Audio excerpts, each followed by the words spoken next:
Hi, welcome to Let's Locums. This is Mark Royer. I'm an ear, nose, and throat surgeon and locum tenens physician, and today I am here with my wife and ENT partner, Allison Royer. Welcome, Allie.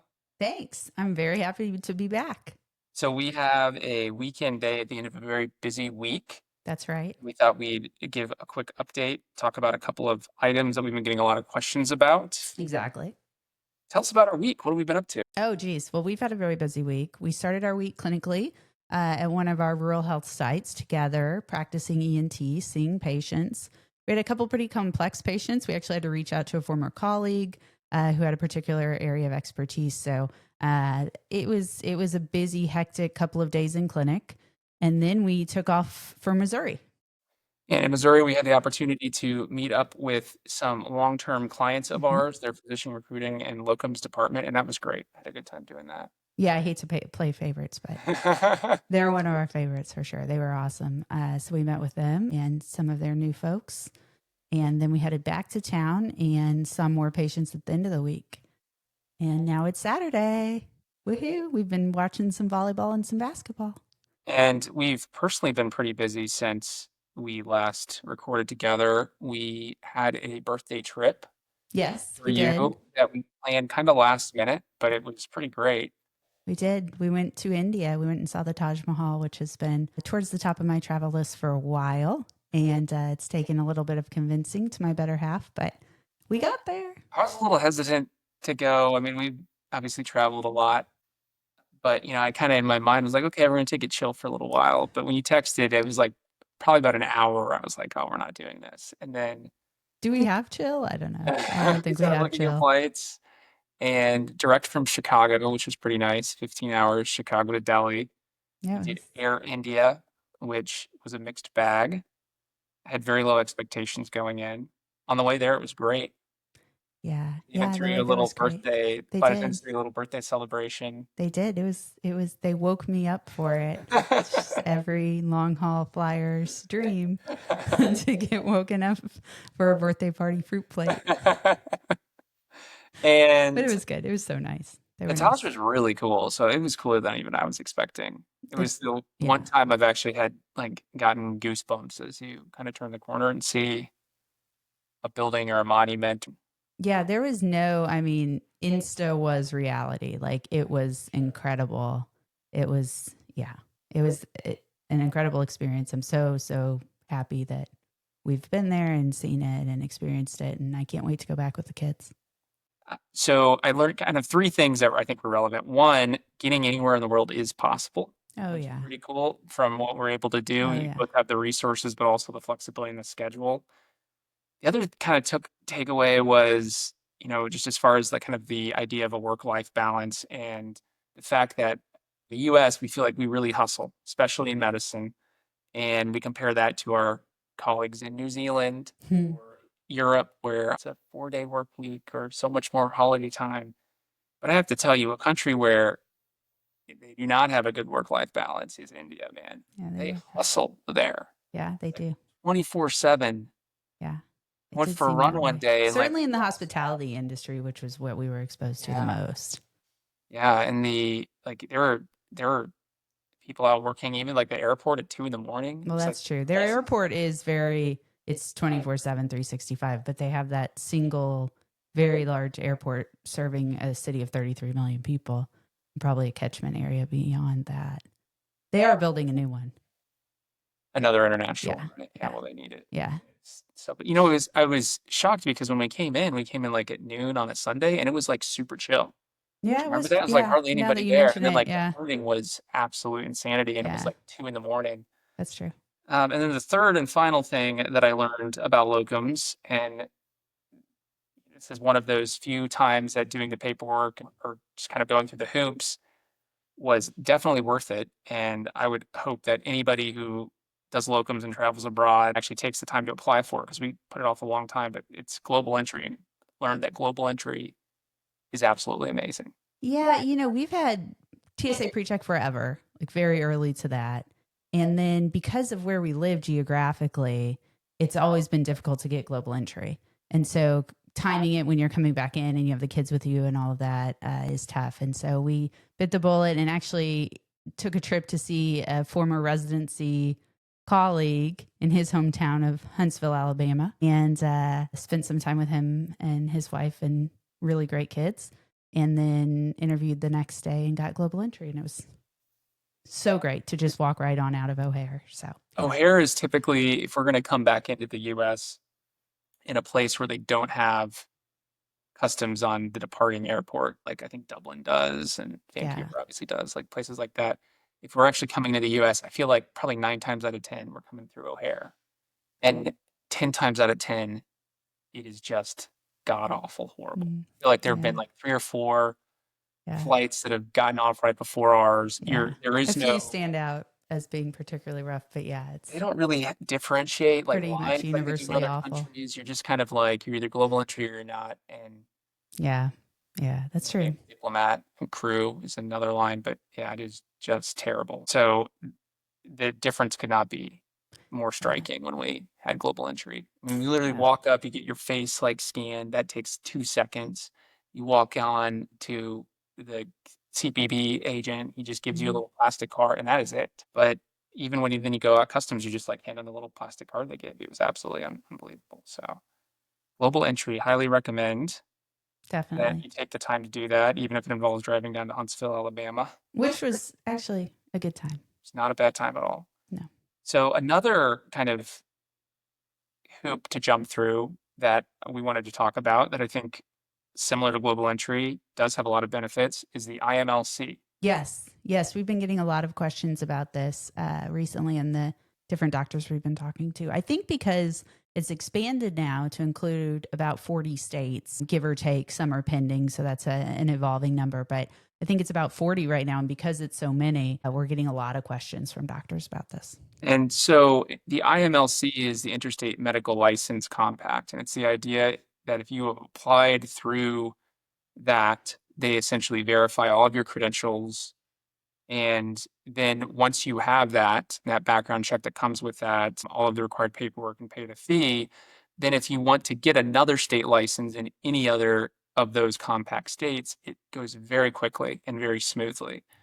1 to 2 weeks is kind of the expected time frame as opposed to 3 to 6 or more months to get licensed. Yes. So they process your license. The license is for the state, but if you're part of this compact, then it gets processed by the compact in an expeditious way. I think the biggest barrier to a lot of people getting it really is the application fee because it's like $750. Right. Yes. So it's more expensive upfront. Right. Versus a traditional state license would be, which would 200-300, varies based on the state. So you're going to pay more for the licensure. You have to declare an SPL, a state of, primary licensure. State of primary licensure. And so, and that has to be a state you either live in, pay taxes in, have 25% of your practice in. And then once you've done that, you pay the $700 fee and apply as you would for a traditional state license, have all of those same paperwork. Importantly, you do have to have what we refer to as a clean record. So no convictions, no actions against your license. You essentially have to be able to qualify for global entry if you're an LLC. That's true. There are some parallels. There's some parallels there. But it really makes the process. And the other thing is, and most physicians meet those criteria. You have to be board certified in your specialty by your specialty's traditional governing body. So some things like that. But again, the vast majority of physicians meet those. And then the other thing that's really important is I've noticed as we've expanded our business and have had access to a lot of these VMS systems that post jobs throughout the country, oftentimes before we can submit a candidate, they either have to be licensed in that state or, very importantly, have an IMLC. Right. But really, someone who's looking to do locums, it significantly expands their opportunities for jobs. Some specialties don't have that many different positions. And so if you have a specific job that looks good to you, you can't even apply to that job or have your name submitted because you're not licensed in that state or you don't have the IMLC. So IMLC is a great way think it's worth that investment, that 725 investment up front, and the little bit of time it takes to do it, to have that ready to go if you're looking to do locums at, really at any point.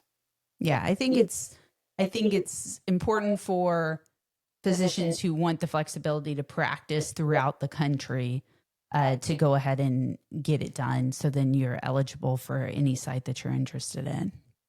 The most recent doc we had to go through it. It took about uh, like 2 hours maybe of their time, plus some fingerprinting. It really wasn't too much work at all. They had all the I paperwork would ready say to that's go. pretty standard Yeah, for so any that was licensure or credentialing. Yeah. no interview, no drive to Huntsville necessary for the IMLC. So I think when people ask, "Oh, should I get that? Should I get that?" I think absolutely yes. I mean, the issue is a lot of time, well, all the time, an IMLC won't be reimbursed. That comes out of your business expenses as a physician.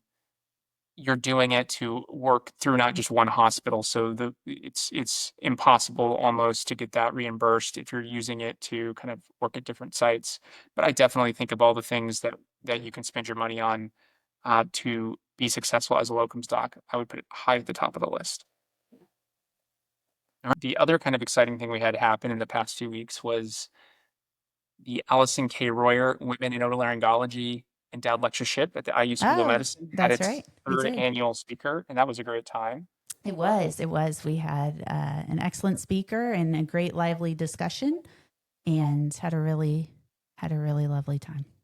And then we have finished up season 1 of What's Locums. Is it good, Yeah. Samson? Yeah. You Well, enjoyed so listening? you were involved in every single episode. So run me through the highlights, the highs, the lows. You know that joke is everybody has a podcast now. So Everybody how has a does it feel to be one of everybody?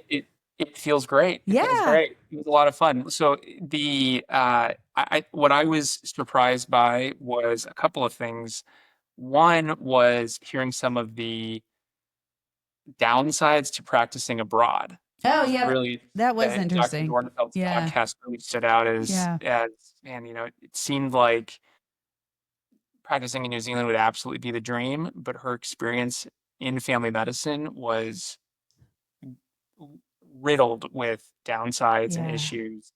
Now, she did show up at a very inopportune time at the kind of peak of Right. COVID, but I think even without that, there were several issues that negatively impacted her time there that would be across the board in that specialty. So Yeah. she seemed to think that if you go as a specialist or as a surgeon, that a lot of those issues are improved upon. I'm not sure. Yeah. I don't know. So that, Hard you to know, of say. course, I want to go with some confirmation bias because we had got made it far down that list about Oh, yeah. 7, 8 years ago, right before we found out you were It's going to have. likely in our future. Yeah, Yeah. that was great. I really enjoyed putting together the worst locum tenens assignment in history Oh, podcast yeah. That was a highlight. and hearing some negative experiences that docs didn't sadly had to go through those, but it made for a good episode, I think. Yes. And then also enjoyed, even though it was other than the connection I tried to draw from it wasn't necessarily directly pertinent to locum tenens, but I really enjoyed chatting with Doug Wamsley Oh, about yeah.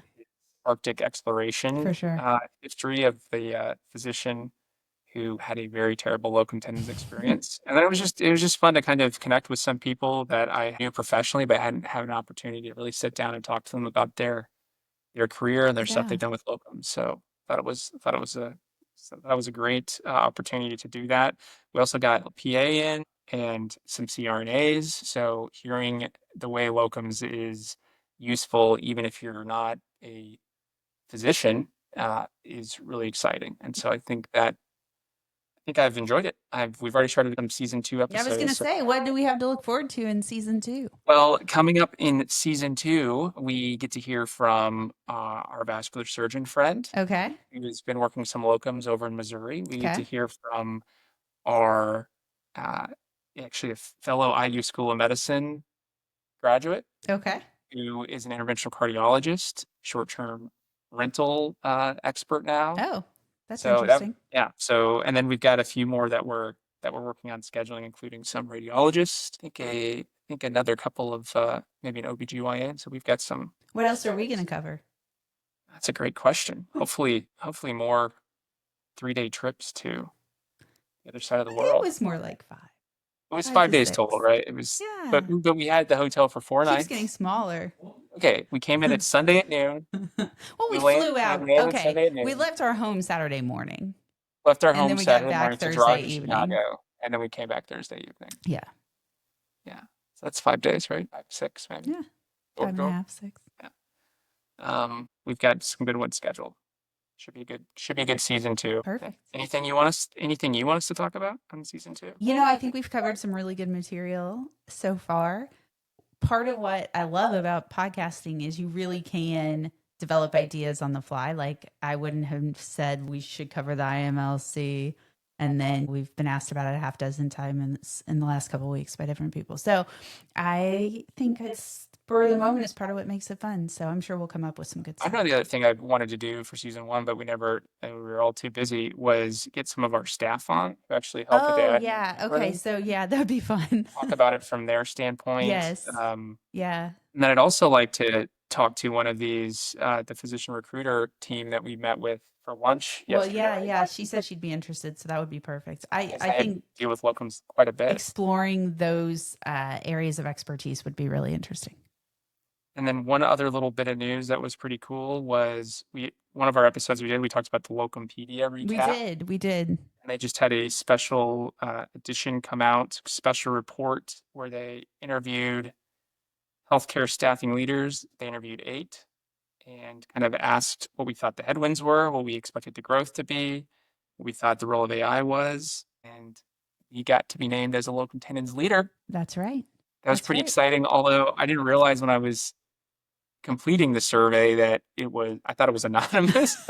So I didn't even know that it was like, I guess you put your name in and stuff, but I thought that was just for them to vet that, okay, yeah, so the people we sent the Uh-huh. survey to are actually who they say they are. So that's why I thought it was. But then like they pulled a headshot and quoted and everything. Yeah. So it was interesting. I feel like I was pretty much on par with all of the 7 other experts. It was actually shocking how much we agreed on certain things, specifically with regards to like AI being useful for some tools, but really not going to be a huge game changer because ultimately, like, it's the personal interactions and the relationships that matter on both with our physicians, but also with our hospitals.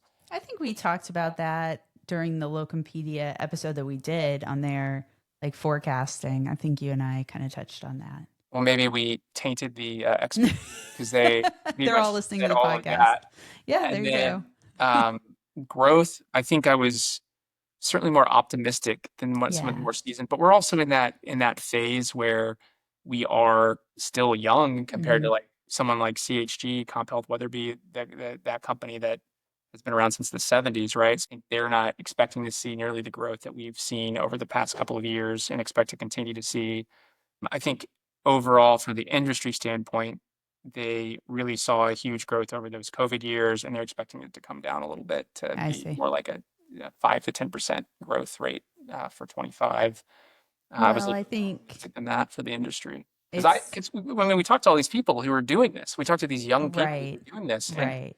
I think that's insight that they may not have. I mean, we all the time are interacting with our colleagues throughout the country, and I think this is a career path that is just on the rise.